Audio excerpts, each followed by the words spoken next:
Friendo, Steve here. And Larson. And welcome back to It's Going In Raw, the only pro wrestling podcast you need to be listening to. Stop it from looping. Right here at YouTube.com. Stop it. /Steven Larson and available wherever podcasts can be found. I put that together this morning, man. I wanted people just to see it and consume it. No. It's going to be gone by next week. I've been doing it on a news brief on a day that I know it's going to be like a heavy news brief day. In the morning, I open up my After Effects file, swap out some pictures to make it timely, man. Topical, I understand Topical. that, but I'm afraid to tell you that the news brief intro is disposable like a used tissue. Oh, used tissue? You really? run it once, done. Huh? We need to see it ad nauseum. Oh, you cleaned yourself up. Well, I cut my hair. Well Whether done. I'm clean or not is up for debate. Well, the visage, the illusion is that you're dirty when your hair is all out and, you know. Dirty, yeah. Yeah, kind of gross. Wow. Joshua Martin. Okay, here we go. Your true feelings, I feel like I'm finally getting them. So we're going to get $12 off Joshua Martinez Find today. me vile and repugnant. Okay. Did you see Joshua Martinez' secret mod chat? I did. How he's going to drop us 12 super chats because he needs 12 transactions on his credit card to get some sort of benefit. I forgot what it was. All right. To activate like a free, I don't know, something. So 12, at least Josh, if you're going to do that, the dynamic night. Yes. Give us some questions or something. Yeah.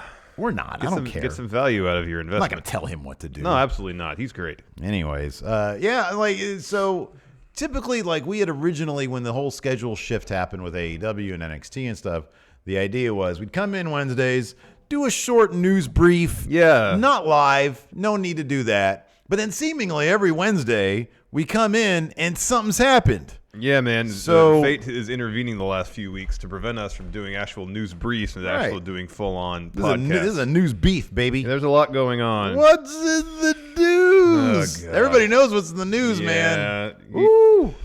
Hot.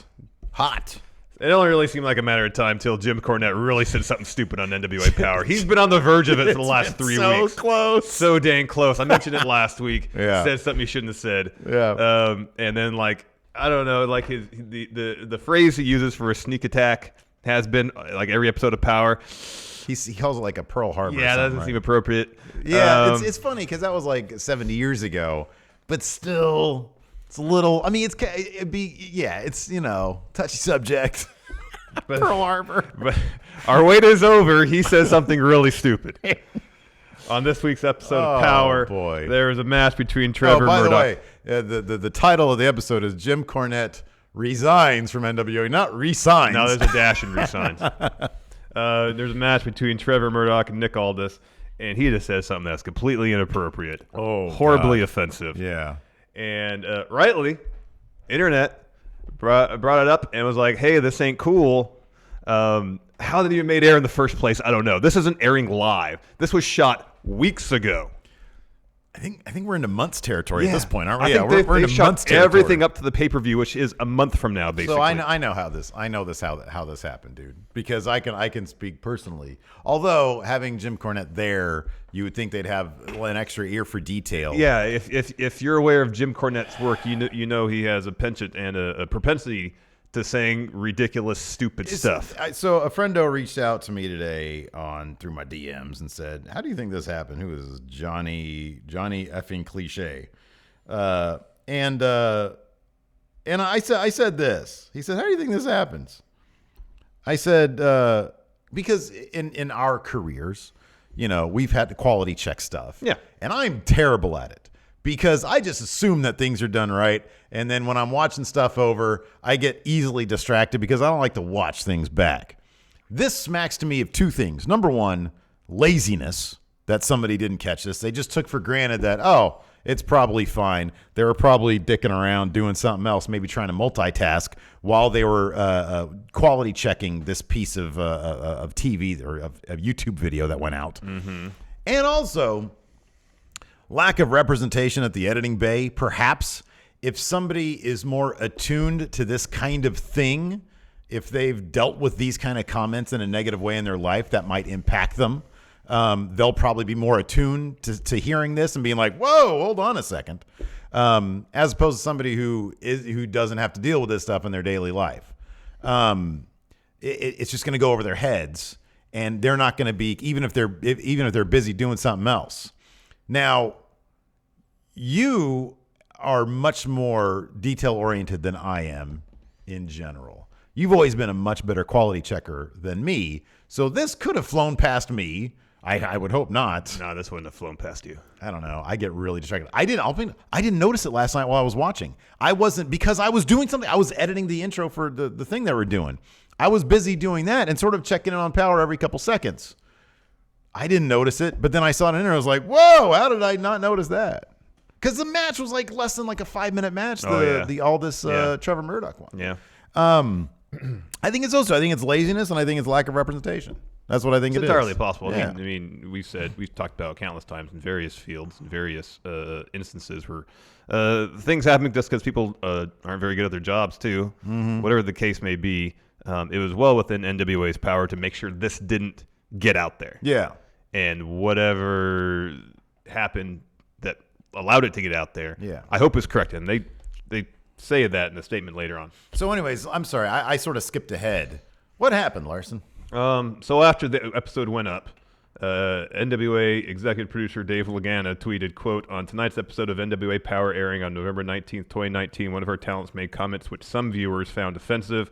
We deeply regret the error and apologize. We have taken the program down while we correct this error." Later, NWA's champion Nick Aldis commented on the situation, saying, quote, "I'm sorry for the inappropriate remarks. I'm glad to see they have been promptly edited out. I hope this is the first and last time an episode of NWA Power is overshadowed by something like this." He also added, quote, "This is in no way speaking on behalf of the NWA. I'm absolutely just speaking for myself. I thought the comment was in poor taste and unnecessary. I totally understand why it caused Maine to be upset. It was a lack of judgment or sensitivity. I've worked really hard along with many others in this team to make this brand mean something again, and this is not how I want the NWA to be trending." And then this morning, the NWA announced Cornette's resignation. Their statement reads as follows, quote, "Effective immediately, Jim Cornette has resigned from the National Wrestling Alliance. As announcer on the November 19th edition of NWA Power, Jim made remarks during a singles match between Nick Aldis and Trevor Murdoch that were both offensive and do not meet the high standards of decency and good faith of the National Wrestling Alliance. To ensure that such an error can never happen again, we've established new procedures of review for all NWA programming going forward. We sincerely regret our failure in this regard." The only comment we've seen from Cornette since last night came from his Twitter. He said, quote, "Morning, everybody. And heard any good jokes lately? This coming Friday's Jim Cornette Experience, wherever you find your favorite podcast, is liable to be a good one if you like hearing stupid people told what they can do with their stupidity." Maybe we should tell Cornette what he can do with his stupidity. So for those who are curious, I'll just say what he said. All right. Because, we sort of skipped over that part.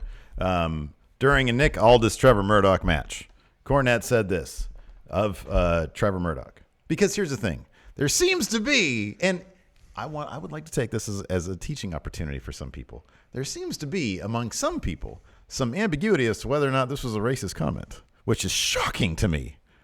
But not everybody is in their 40s. Like, we have lived through some stuff. Not everybody is exposed to life the way that many other people are. I understand. They might not understand. Okay. The comment is this about Trevor Murdoch. "He's the only man I've ever known that can strap a bucket of fried chicken on his back and ride a motor scooter across Ethiopia." If you don't understand that is totally a racist thing to say, then you might need to do a little research. Yeah, do some reading. And educate yourself. Yes. Because that is totally even. Here's the thing. I had 2 people try to tell me it wasn't a racist joke. He was talking about Ethiopia, which, by the way, is totally inappropriate also. It totally is. My God. And this is the thing. It's not. I don't get when people say, I understand that there is a mindset out there that, outrage culture is out of control. People are too sensitive. No, man. It's just, I think one thing about social media these days is that it opens up, the education of experience to people. Like, well, in theory, it should, yes. Well, that for people can use it that way. Yes, totally. It can allow them to. It can be a viewpoint to other people's ways of life cultures, points of view. And in theory, it'd be great if we could experience all this and become more empathetic human beings. It's like, oh, I understand why saying certain things probably. The problem is people tend to find their own echo chambers. Yeah, and exist in those echo chambers rather than reaching out and seek out other viewpoints. Yeah. And so it's the internet, if you will, is a double-edged sword in that regard, because we have the wealth of human knowledge at our fingertips. Yeah, totally. We can communicate with anybody at basically any point in the world and get a window into what their experience is like. Yeah. At the same time, you can go on the darkest, deepest, worst depths of the internet and find people who agree with the same bonkers, insane stuff that you do. Yeah. And it validates whatever crazy thoughts you might have in your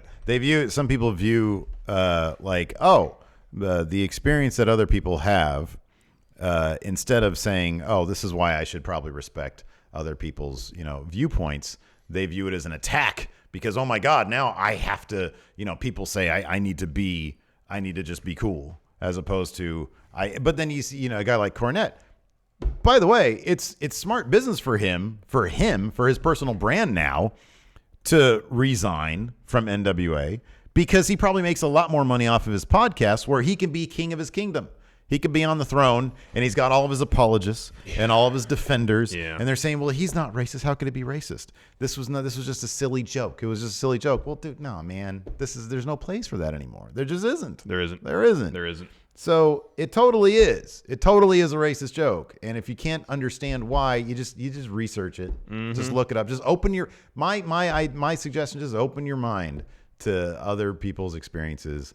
Do some research, do some reading. I'm not going to sit here and explain it to you. Yeah. But it totally is. It totally is. It totally is.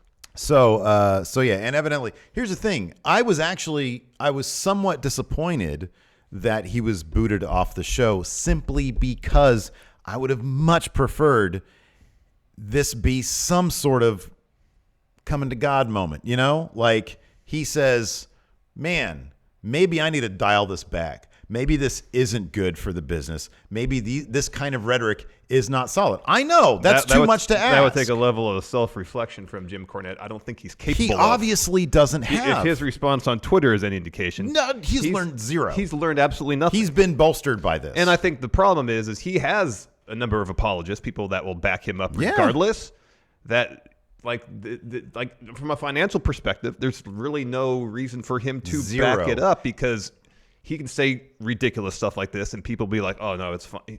Cornette's fine. And in fact, he's risking some financial loss if he does apologize and says, man, maybe I shouldn't have said this, because then those people who are apologists for him might actually backlash and say, whoa, now you're succumbing to cancel culture. And I don't want to partake in that. So I'm going to go find some other guy who's espousing the kind of viewpoints that I want to, Mm-hmm.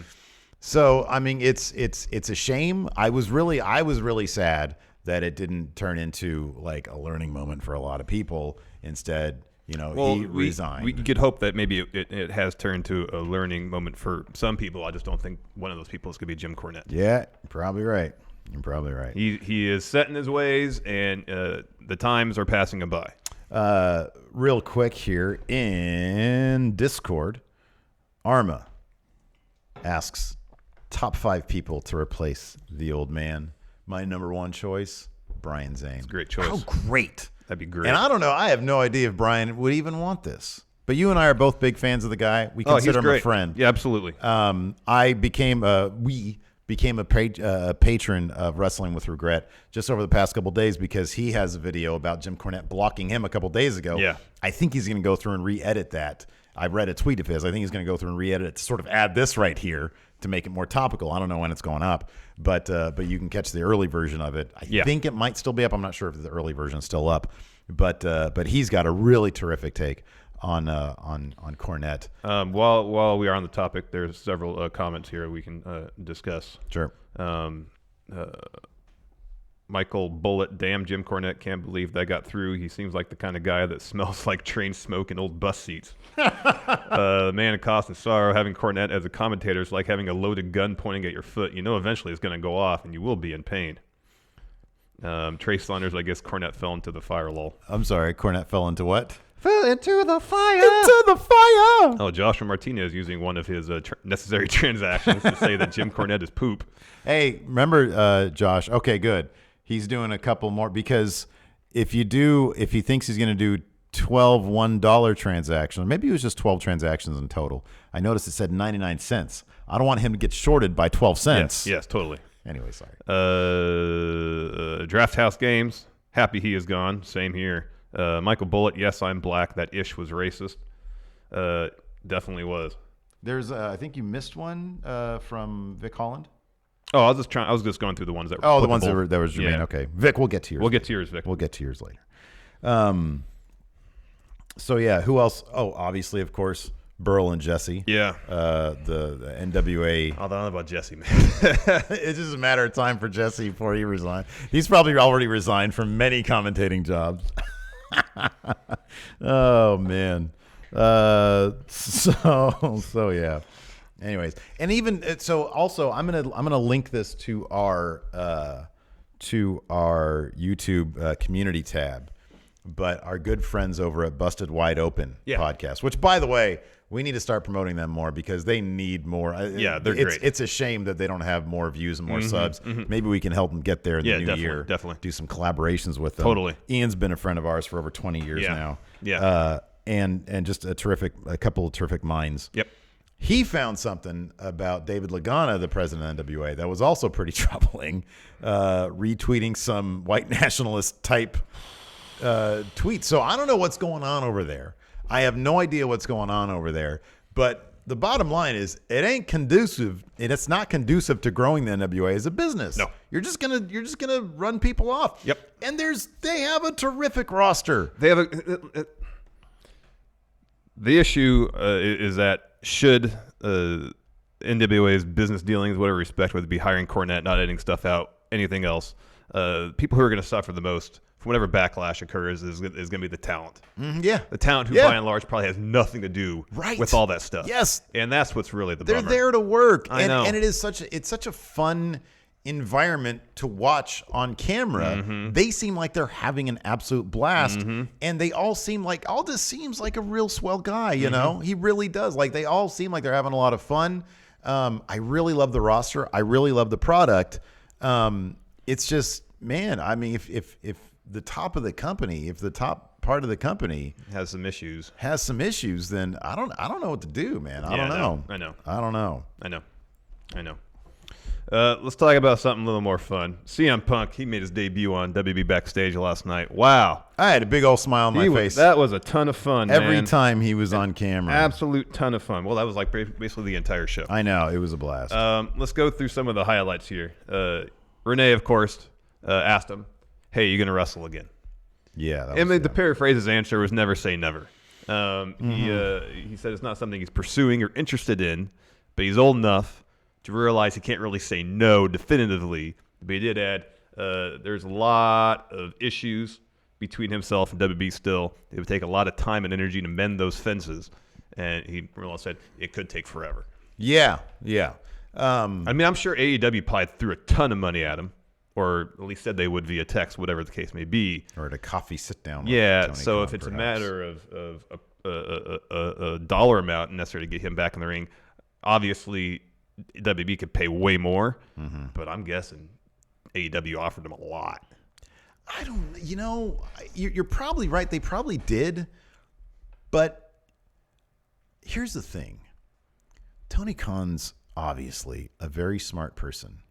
He has a budget. I know he is the son of a billionaire. Yeah. But this is a business. He has a budget, and something tells me the dollar amount that would have been necessary to get CM Punk, especially compared to what Punk understands the WWE will eventually offer him, is probably way above obviously what Khan would offer out of the talent budget. And there is going to be a tipping point, and Punk's price, I'm just speculating here, was probably far beyond that. And kudos to Tony Khan for not, going outside of whatever his budget is. If that were the case, yeah. He understands, look, we got to the dance with a certain core group of guys. We have added to that group, if we can get a good deal out of somebody else, that can be a tipping point. Great. If the deal is going to break the budget, he's not going to be Ted Turner. He's not going to do that. Also, I mean, I wondered too that with Punk, if part of his asking price is A, specific to WWE, and B, that would be the money required for him to look past some issues he has with the company. Right, yeah. Which he brought up honestly last night, talking about how it was great when he called the Corbin Big Dog mascot segment garbage at least twice. Mm-hmm, and then leaned over to Paige and asked her if the blue Universal title looked silly to her. He said, "It's silly, right?" Yeah. He wasn't really pulling any punches. He was asked what he thought of the current product, and he said all the women's stuff is great. And then he really praised NXT. And NXT. Yeah. He said if I were wrestling now, that would be what I would pretty much be doing. Yeah. Yeah.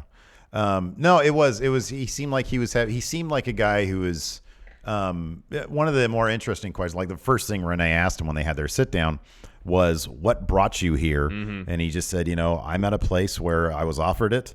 I don't have to deal with any of the backstage shenanigans, the politics, the being told not what to say, being told not what to do. I don't have to deal with any of the WWE stuff. I'm a Fox employee. And he said, when it was first offered to me, my immediate instinct wasn't to say no outright. And he said, because of that, I started to think to myself, okay, well, I didn't immediately think no. So where am I on that? And that led him to where he is. Yeah. So WWE has been Vince and Triple H really does seem to have taken, at least in words, a page from Vince's book. Triple H knows how to sweeten people up. Mm-hmm. He did this with Bruno, bringing him back years ago. Warrior. He has been very, very good at being kind of a lubricant, if you will. Well, if he's learned anything from Vince, is that no grudge, or seemingly few grudges, are so deep that they can't be worked out if money is to be made. Yeah, absolutely. It's I still think that it's something that could definitely happen. And CM Punk definitely said, never say never. Mm-hmm. So yeah, we'll see. He also wasn't biting his tongue though, criticizing the product. Say everything that's wrong now was wrong when I was there, micromanaging. Yeah. Telling everybody what to do. Yeah. That's didn't let performers go out there and perform. Yeah. I do kind of wonder if he's the kind of guy though that would be interested in maybe trying to change the culture, as he says, from within, or at least, hey, if he keeps on showing up on Backstage, I think that'd be fantastic. That might be a better way of changing things. Maybe, yeah. David Arquette was there to do like a promo battle against Booker T, which was funny in its own right. I mean, David Arquette, he was all over the place, but he had some good bits. At the end of which, he was graded. CM Punk gave him an F-. Ouch. And he said more so because he didn't go far enough. Like he brought up Punk's, he was all over the place. He was supposed to be shooting on Booker T, doing a promo on him, but he was just talking to everybody seemingly. Yeah. It was almost like David Arquette wasn't aware CM Punk was going to be there. Was like really nervous about it. Yeah. And then Arquette brought up Punk's MMA career, how he was 0-2, and Punk's like, hey, that's a matter of public record. I can't argue that. You should have railroaded me on that. Gone further. He was asked about Seth Rollins, how Seth can get back on track. Stop tweeting. Delete your Twitter. Yeah. It's funny because this is all stuff that is just kind of obvious, you know? And I'm really glad that he has the open forum to discuss this stuff. But, when you saw the Universal title, okay, it's blue now. Is it revolutionary? No, they could be doing, and that's basically said that. He's like, it's the same, like you said, same thing it was 6 years ago.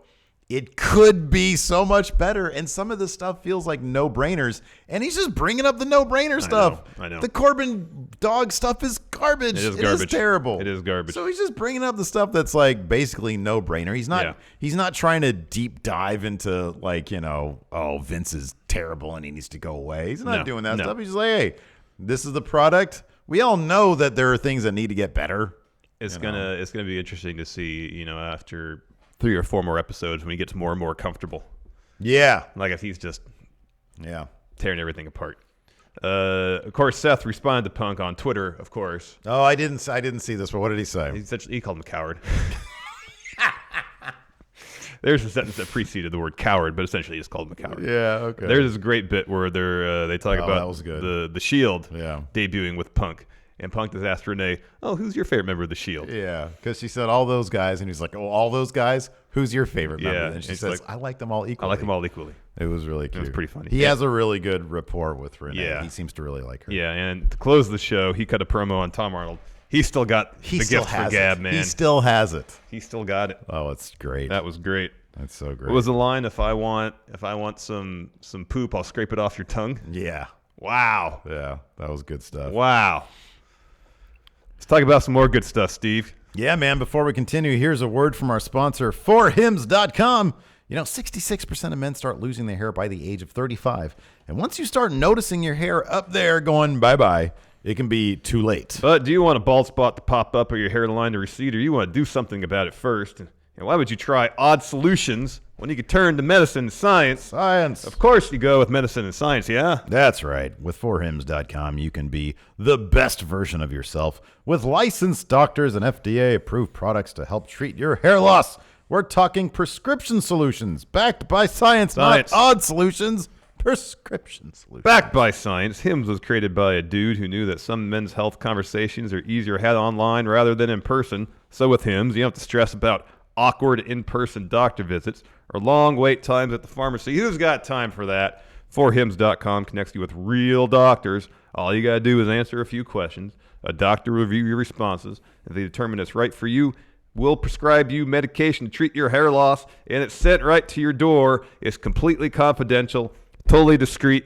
You don't have to go anywhere to get it. That's correct.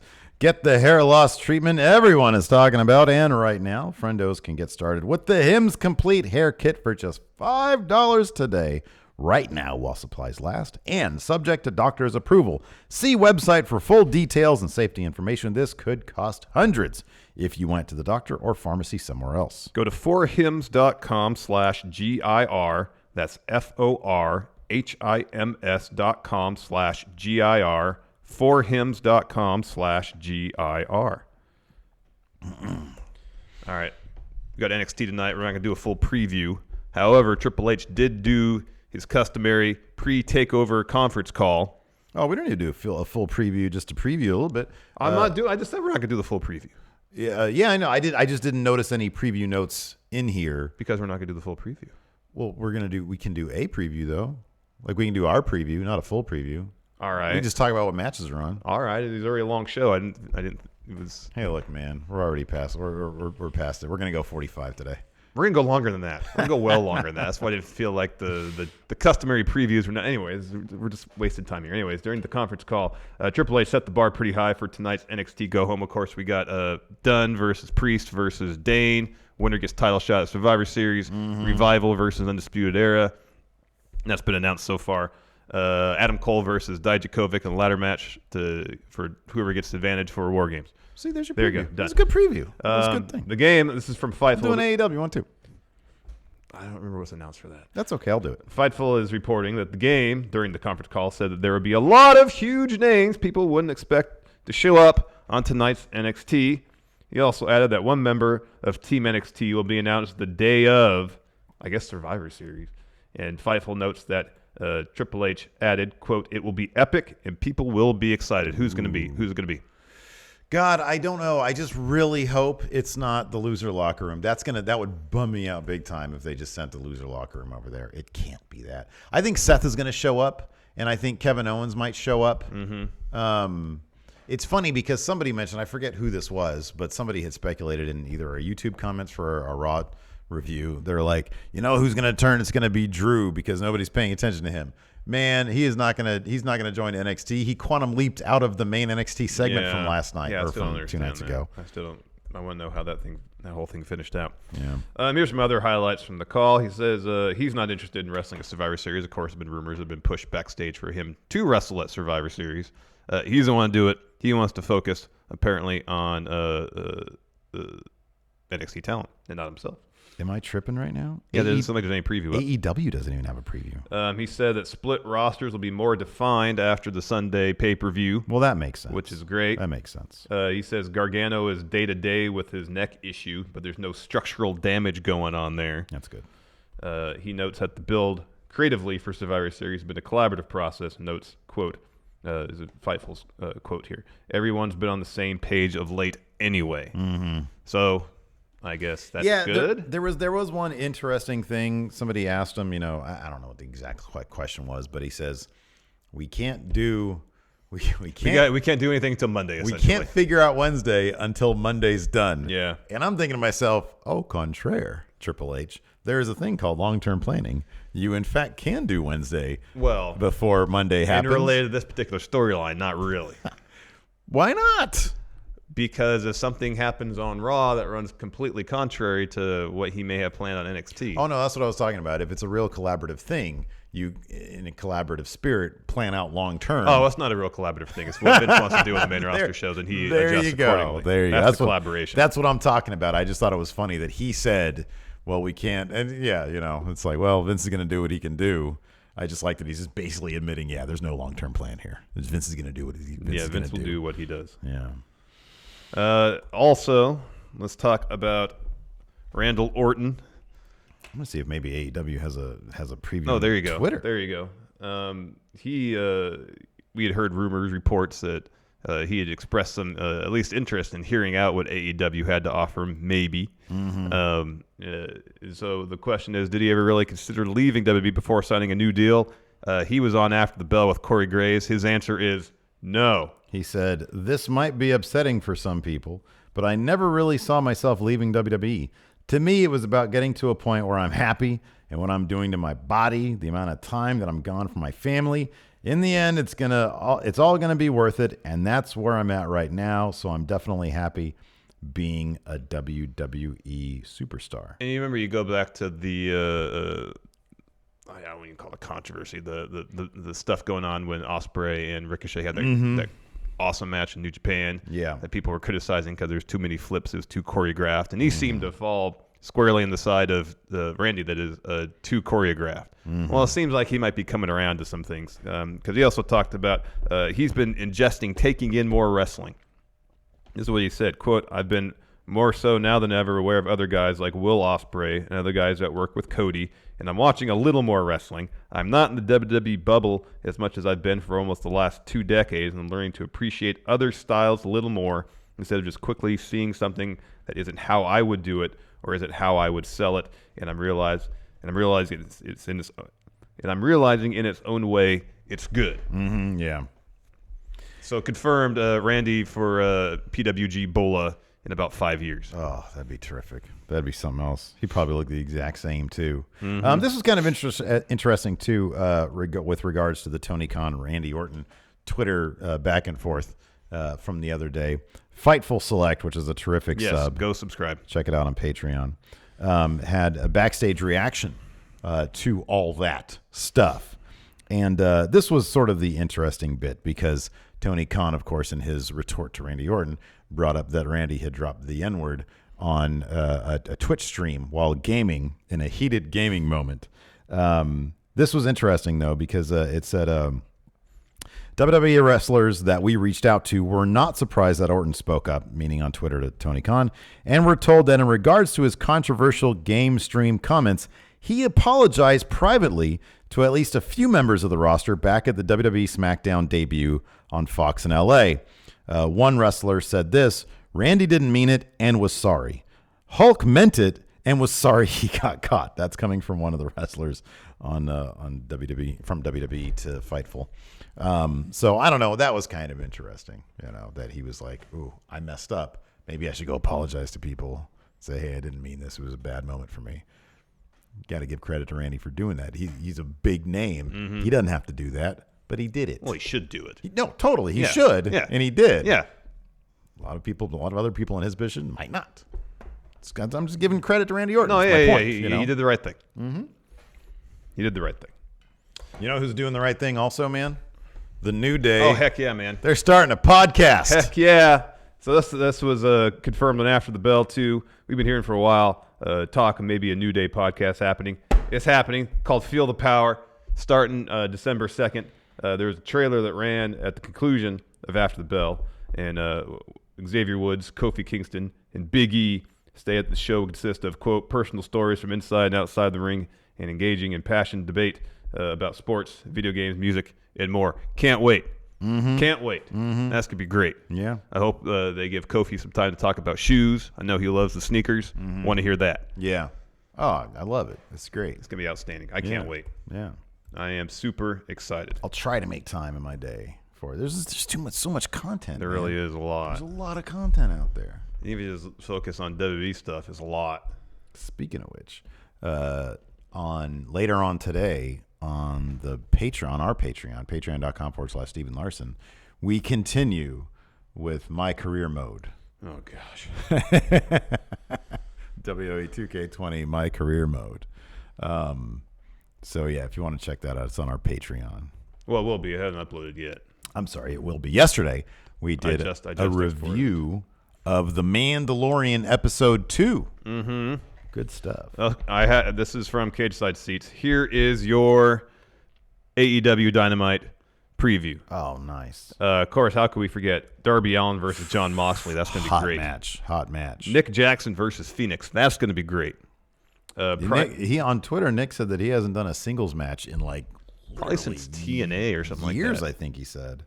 Also, Private Party versus XLAX. That's going to be great. Oh, man. Exquisite. There's that Dynamite Dozen Battle Royal for a ring. I'll be honest with you, I'm looking forward to. I just want to know what the stipulation, what the thing is with the ring that makes it important other than just being diamonds. It's a diamond ring.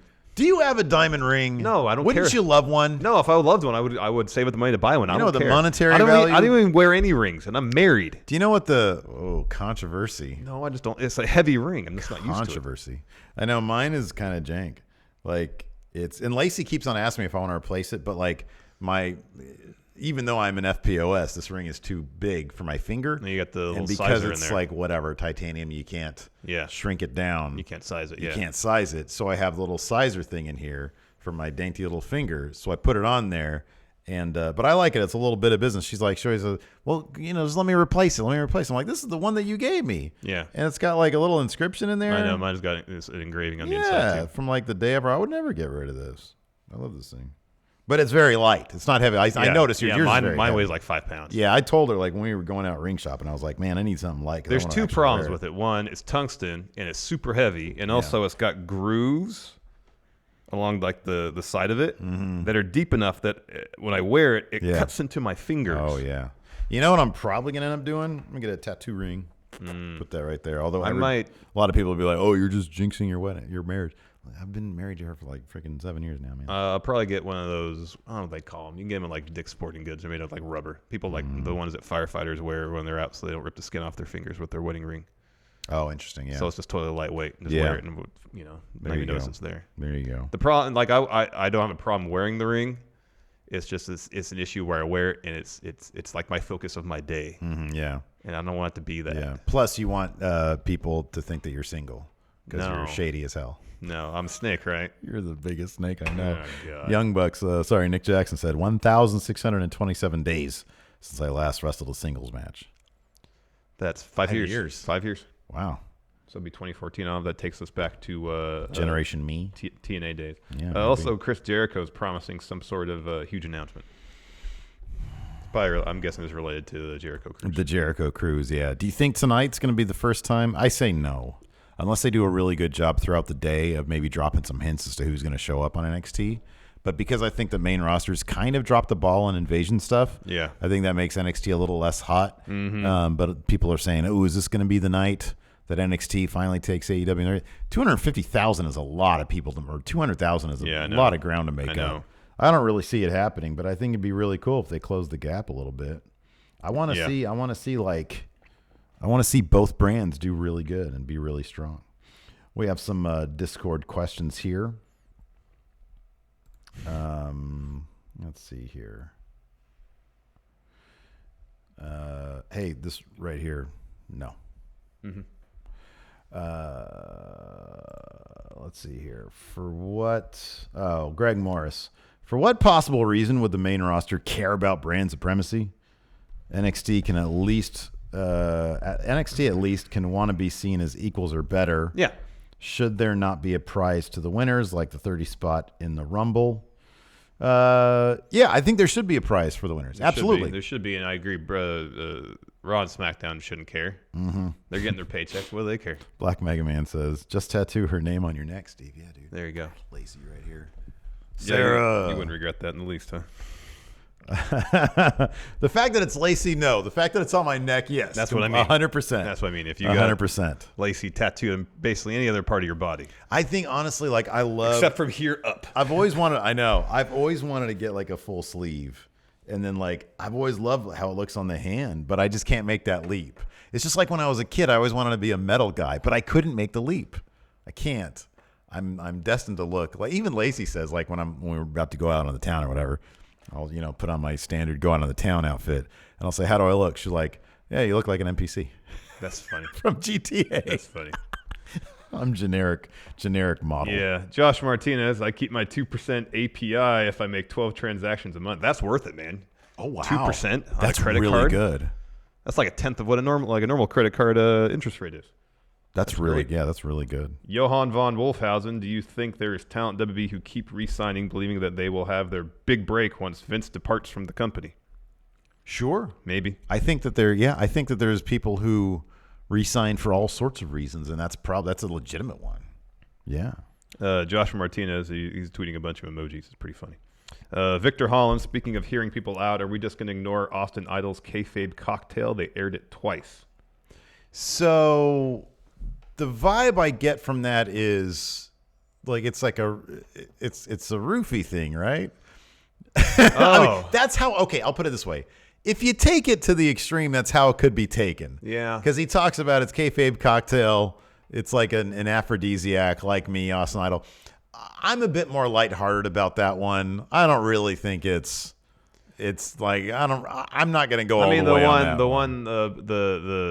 The wrestler farm from last week, where essentially you're buying humans. Yeah. That's you can extrapolate, but it's so silly.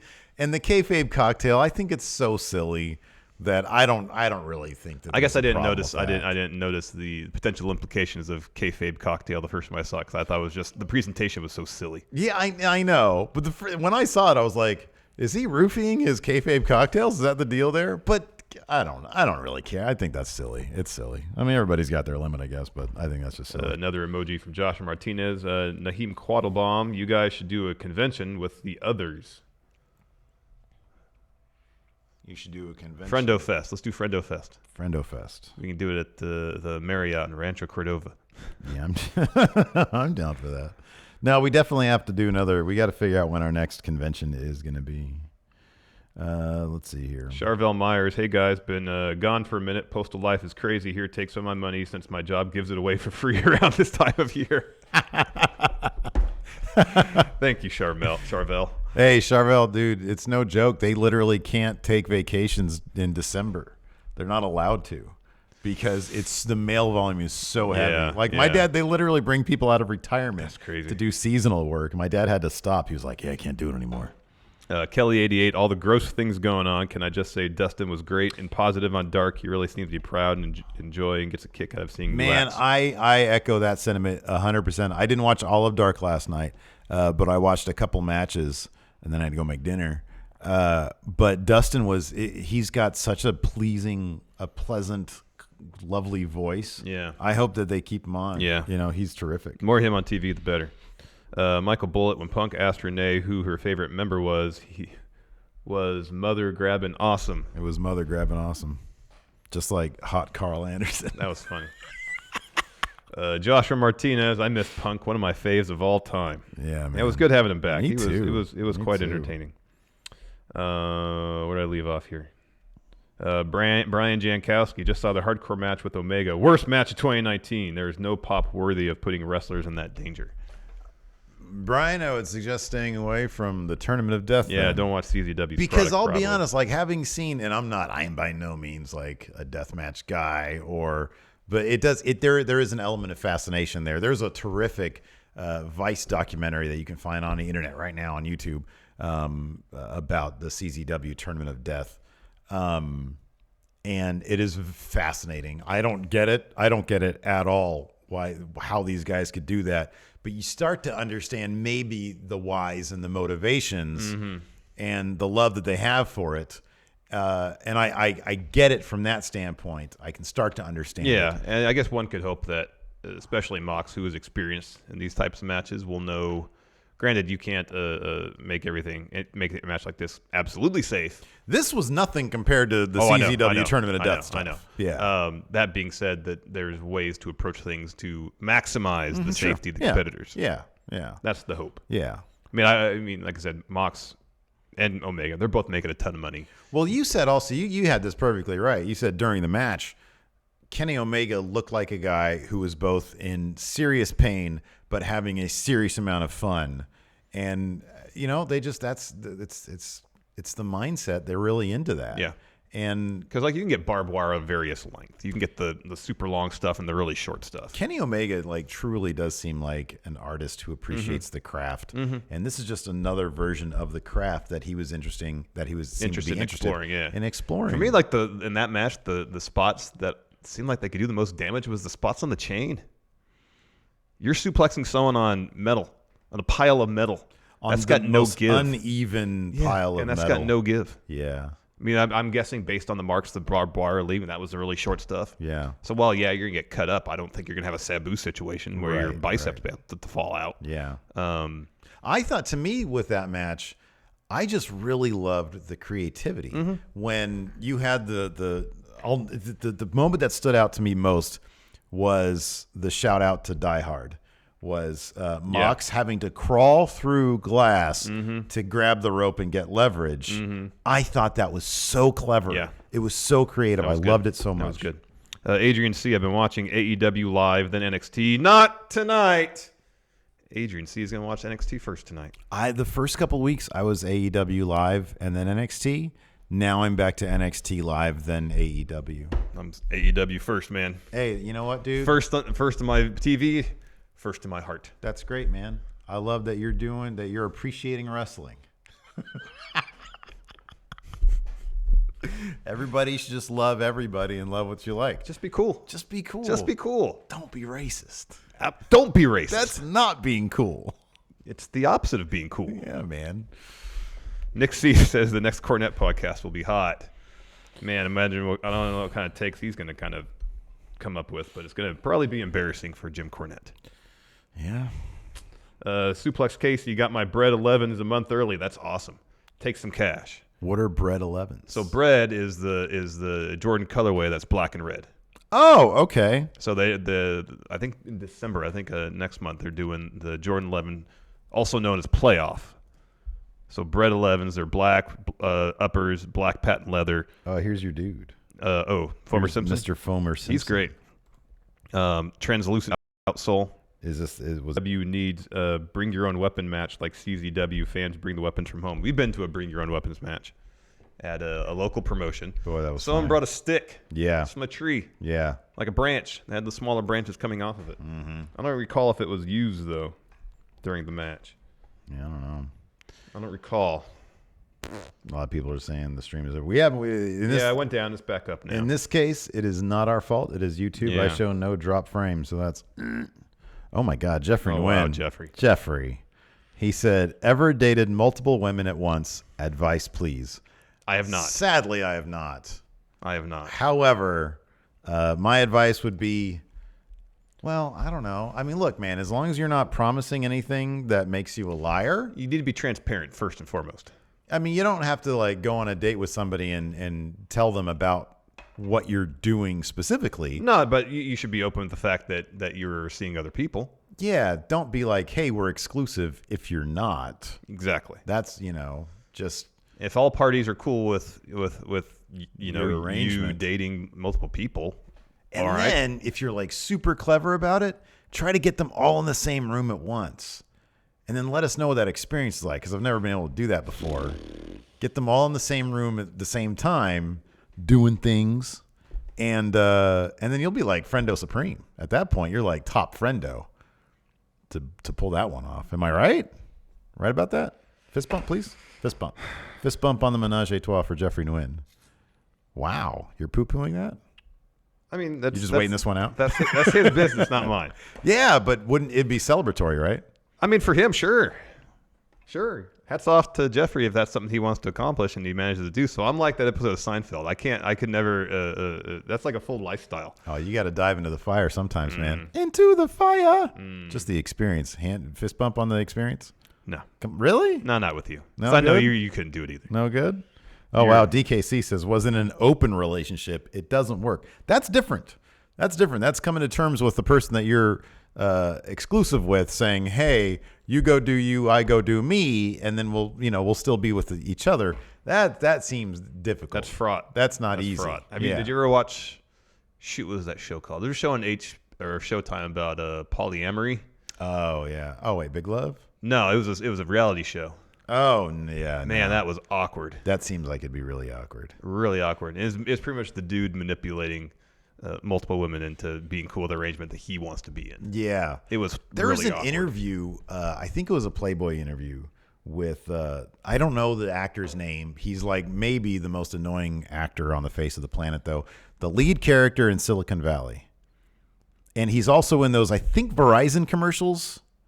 Yeah, I know who you're talking about. Okay, he's like the real sort of awkward, nerdy guy in Silicon Valley. Was he the dude that was in Deadpool?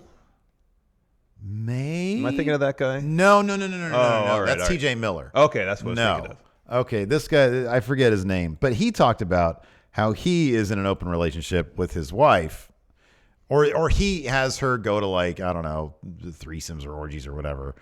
And the way he describes it, she is totally not into it, and he is the one basically forcing the issue. And I'm reading this interview, and I'm like, man, you just sound like kind of a piece of crap, because she seems like you're admitting that she really doesn't seem to be into it. Where is it? And I'm like, really? You seem like the most annoying dude on the planet. Let's see. Where is this guy? Actor. This guy. Thomas Middleditch. Oh. He's been in all sorts of those freaking phone commercials and stuff. Oh, yeah. I'm like, I just feel bad for his wife.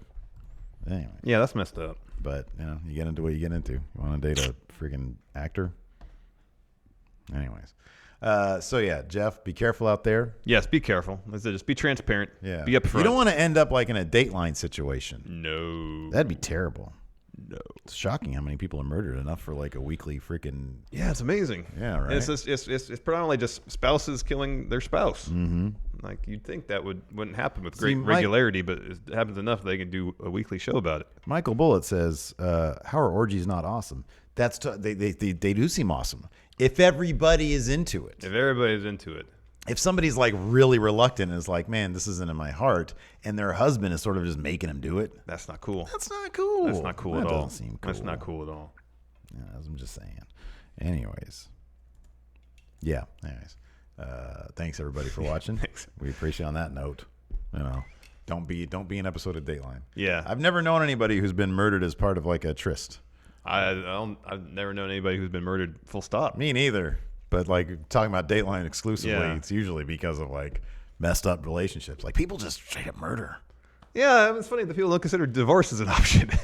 And a lot of the times they do consider it and find murder to be morally or ethically a superior option. Yeah. Boggles They're the mind, like, man. the neighborhood will think that I'm terrible if I get a divorce, so I'll just murder instead.